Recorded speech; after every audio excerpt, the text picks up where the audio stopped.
An Ummi Habibah dari ini at-targhib fi sholati qabla adh-dhuhri wa ba'daha. Ini rinciannya daripada 12 tadi, rinciannya ini.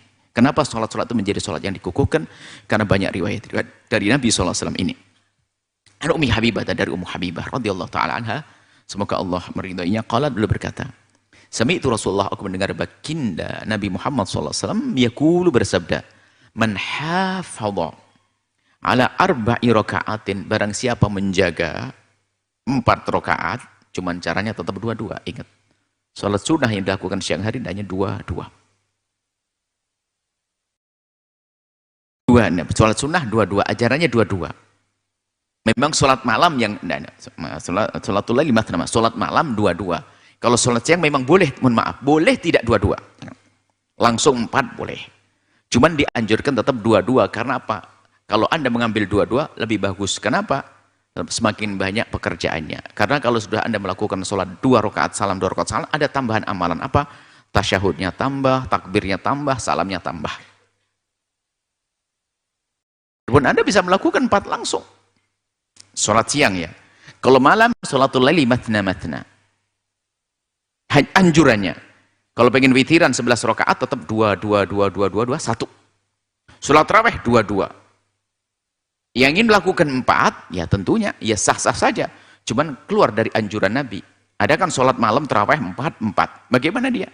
Kan ada hadis 4. Ya 4 hadis itu diterangkan oleh hadis Nabi lain, sholat 4 rakaat tapi caranya 2-2. Karena sholatul laili mathna. Kalau sholat malam, sholat siang malah tidak boleh 4. 2 langsung 4. Cuman tetap dengan 2-2 itu lebih dianjurkan karena lebih banyak amalan, lebih banyak pekerjaan. Dan itu menjadikan lebih utama. Wa arba'in ba'daha, arba'in ala arba'i raka'atin qabla dhuhr wa arba'in ba'da, 4 sebelum zuhur, 4 setelah zuhur. Jadi setelah zuhur ada mengatakan 4. Tapi barang siapa yang menjaga sholat sunnah ini, sholat qabliyah zuhur 4 rakaat 2-2, 4 rakaat 2, setelahnya 4 rakaat 2-2. Haramallahu 'alan nari, Allah akan mengharamkan dari api neraka. Subhanallah, kalau serius bagi Allah mudah. Lalu yang melakukan dosa bagaimana semua? Bisa jadi dengan dia menekuni sholat ini menjadi dia mudah untuk mohon ampun kepada Allah, yang pada akhirnya nanti di saat dicabut nyawanya sudah diampuni. Atau kalaupun dia pendosa karena dia merajini sholat, menekuni sholat ini, maka dia tidak akan mati kecuali sudah bertobat. Mungkin ada orang dalam banyak kesalahan. Oh dosa, saya urusan dengan riba, saya urusan ini.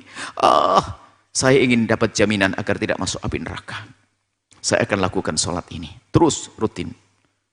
2-2 sebelum zuhur, 2-2 setelah zuhur. Maka dia tidak akan mati kecuali sudah tobat. Ataunya tiba-tiba benci kepada riba, benci pada minuman keras, kemudian setelah itu panjang umur, mati. Husnul khatimah. Bisa saja. Tentu bagi Allah sangat mudah. Yakini dulu ini Nabi yang bersabda, dan Nabi adalah tidak berucap kecuali wahyu, wahyu dari Allah, Allah yang maha tahu. Dan Allah tidak berbohong. Nabi Muhammad tidak berbohong. Allah tidak ingkar janji. Rawahu Ahmad wa ashabus sunan wa sahahu Tirmidzi. An Abdurrahman bin Humaid bin an abihi an jaddihi, dari Sayyidina Abdurrahman bin Humaid dari ayahnya, dari kakeknya. Dari ini sanad ilmunya adalah dari dia, dari ayah, dari kakek, dari ayah kakeknya. Berapa generasi itu?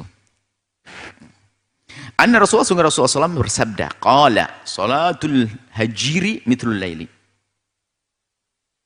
Salatul hajiri mithlul laili. Ada sholat malam itu sangat utama. Tapi ada sholat siang, tapi menyamai sholat malam adalah sholat hajir. Sholat di saat panasnya matahari. Itu di saat tergelincir matahari. Itu masuk waktu zuhur. Ini istilah saja. Penjelasan dari hadis sebelumnya. Kemudian kita lanjutkan lagi. At-targhibu fi sholati qabla al-asri. Sholat sebelum asar. Nggak ada setelah asar ya. Kecuali bagi orang yang ketinggalan sholat qabliyah asar dilakukan setelah asar, bukan ba'di asyar. Ruwi an Ummu Salamah, dari Ummi Salamah radhiyallahu taala anha, an Nabi, dari baginda Nabi Muhammad sallallahu alaihi wasallam, qala, beliau bersabda, man shalla 4 rakaatin, barang siapa salat 4 rakaat qabla al-'asri, sebelum salat asar, haramallahu badanahu 'alan nari, Allah mengharamkan dari api neraka. Dan sabda Nabi benar. Ambillah sebab-sebab tidak masuk neraka, Anda lakukan. Nanti Allah menjadikan Anda kok susah maksiat sebenarnya. Sudah jangan, oh enak yong, saya mau sholat itu aja deh sambil maksiat. Ya nggak begitu dong. Berarti Anda, oh, kan begini, kalau sudah orang melakukan sholat, anggap saja mendengar hadis ini, kemudian menekuni sholat ini, kemudian dengan harapan agar tidak masuk neraka.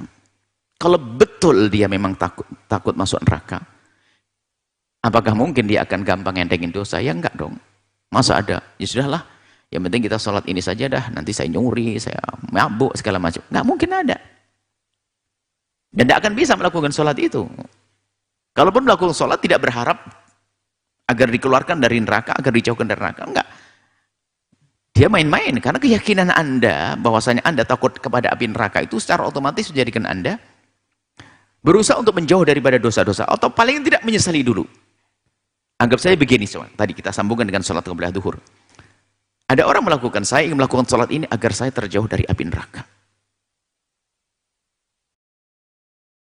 Memangnya kenapa kamu harus menekuni sholat itu? Pasti dia menjawab, karena saya banyak dosa. Ah, bagus. Berarti kamu sadar. Kalau nggak banyak dosa, kamu tidak akan berharap kayak begini. Lah banyak dosa, kan mesti nyadari kesalahannya. Oh, apa dosamu? Nah itu baru. Nah, menyadari dosa itu penting.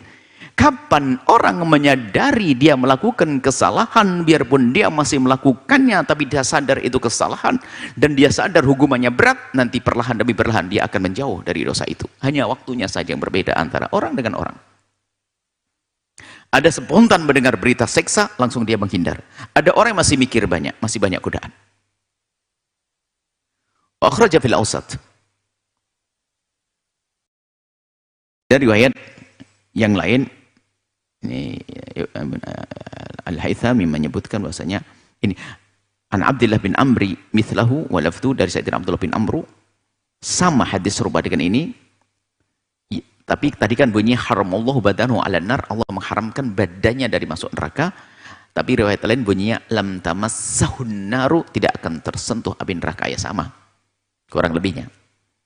Setelah Anda menyaksikan video ini, jangan lupa berselawat kepada baginda Nabi Muhammad sallallahu alaihi wa alihi wa sahbihi wasallam.